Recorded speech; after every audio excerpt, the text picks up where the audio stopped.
de forma geral, quando eu comecei na clínica, o grande desafio, né, claro que a gente lida com os desafios do próprio atendimento, de lidar com os casos, mas eu acredito que um dos grandes mesmo desafios nós profissionais se trata de captação de clientes, porque assim, a gente se forma, a gente tem até o conteúdo, o conhecimento ali, tem vontade de colocar a mão na massa, mas aí parece que não chega, o paciente não chega, o negócio empaca, a sua clínica não engrena, os seus atendimentos não engrenam, e isso acaba sendo frustrante.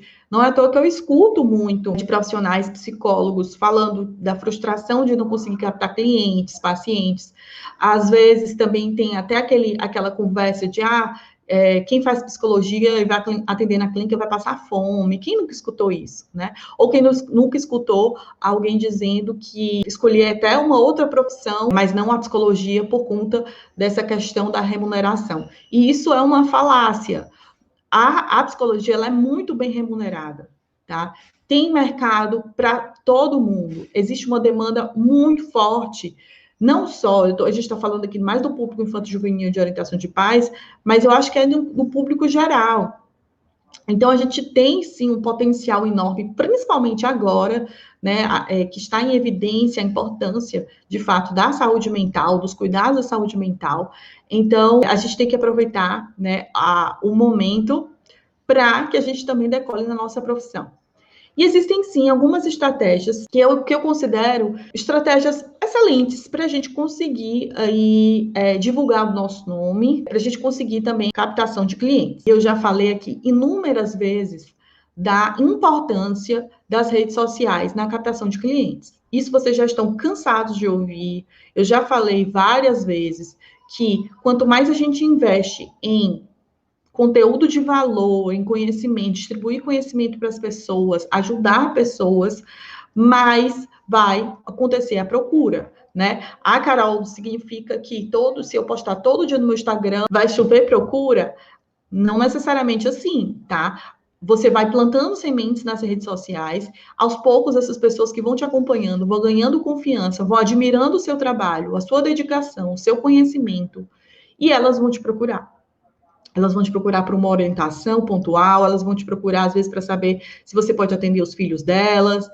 Então, a consistência das redes sociais, isso entra aí o Instagram e o Facebook, tem um grande potencial de captação de clientes. Mas a gente não pode se limitar só à rede social, tá? Eu nunca me limitei somente às redes sociais e eu acredito que é um verdadeiro perigo quando a gente fica preso apenas em uma estratégia de captação de clientes, quando a gente amarra o nosso burro, né, e não coloca o nosso burro para transitar nas várias possibilidades, a gente perde a oportunidade. Então, a gente não deve amarrar o nosso burro em lugar nenhum, né? A gente tem que deixar que as outras várias possibilidades e esferas de captação de clientes funcionem. Às vezes, o profissional, o psicólogo, ele se acomoda pelo fato de estar em um ambiente que já tem a captação de clientes, ou o psicólogo, ele terceiriza a responsabilidade de captação de clientes. E aí vai alguma dessas estratégias. A primeira delas é a parceria. A parceria, ela pode ser feita desde profissionais, né, desde colegas psicólogos, entre psicólogos, e que um psicólogo não atenda determinado público e aí indica. Mas também tem a parceria que eu acho bem bacana e durante muitos anos eu fiz com médicos, psiquiatras e neuros. Essas parcerias que eu fiz, né, elas foram bastante produtivas. Eu tive, assim, muitos pacientes, né, advindos dessas indicações e sim, funciona, é uma forma de captação de clientes. Porém, aí eu vou abrir um porém, porque muitas vezes, o que acontece? O psicólogo ou outros profissionais, né, também, que ficam na expectativa e na espera dessa captação de clientes, né, de um outro profissional, às vezes se acomoda. Fica ali esperando que um colega ou um outro profissional de outra área indique e não se mexe, e não se movimenta, e não busca outros meios de captação de clientes. E a gente nunca, jamais, então a gente tem que fixar, jamais, nunca, em hipótese alguma, a gente tem que depender de indicação. Nunca.